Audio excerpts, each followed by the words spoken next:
dans cette partie, on va parler de l'expansion réversible. En thermodynamique, un changement réversible veut dire que, bon, un changement, c'est quoi? C'est-à-dire, on a un gaz qui va être transformé d'un état à un autre. Donc, on a un état 1 qui va être dans un autre état, un état 2. Donc là, on parle d'un changement. Donc, en thermodynamique, on parle d'un changement réversible dans le cas où on peut inverser le changement. Donc là, on a le changement en 1. On peut inverser le changement vers 2. Comme ça, de l'état 2, on va revenir vers l'état 1. Comment? En apportant une modification infinitésimale. C'est-à-dire une très légère modification infinitésimale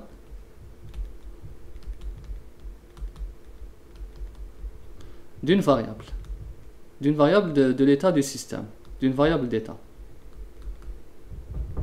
Donc en apportant une modification infinitésimale, on peut inverser le sens du changement du changement de ce gaz.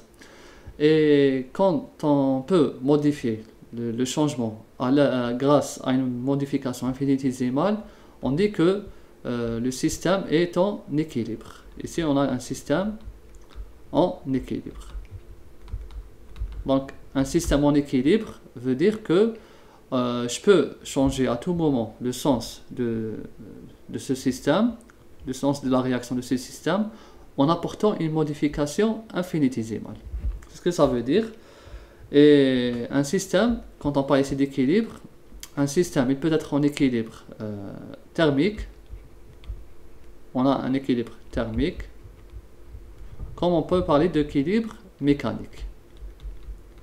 On a ces deux types d'équilibre. Quand on parle d'un équilibre thermique, c'est-à-dire que la température de l'extérieur est égale à la température du système. Par exemple, regardez là, on a un système. Voici notre système. Il est à une température. Et là, on a le milieu extérieur. Voici notre extérieur, une température extérieure. Donc, on parle qu'on a un équilibre entre le système et l'extérieur si la température du système est égale à la température de l'extérieur. C'est ça.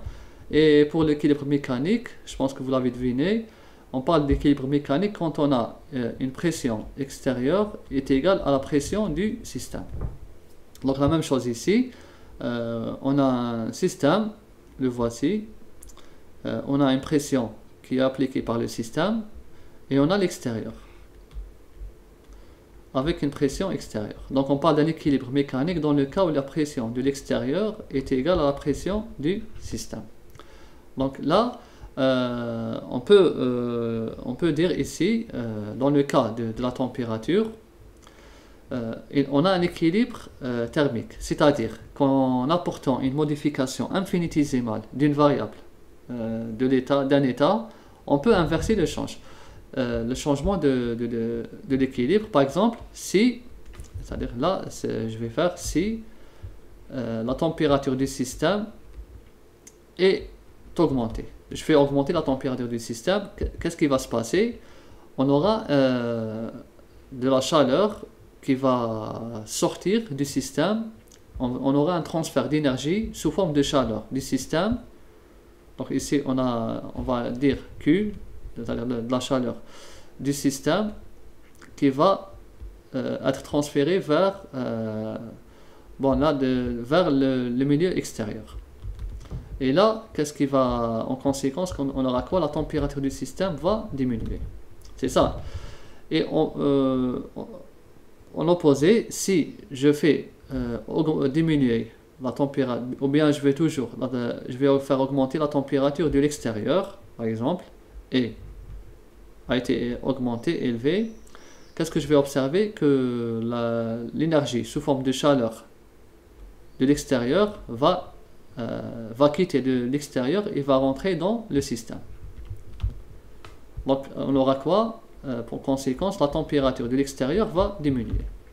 Donc c'est ça, je modifie une variable du système et là j'aurai l'effet inverse.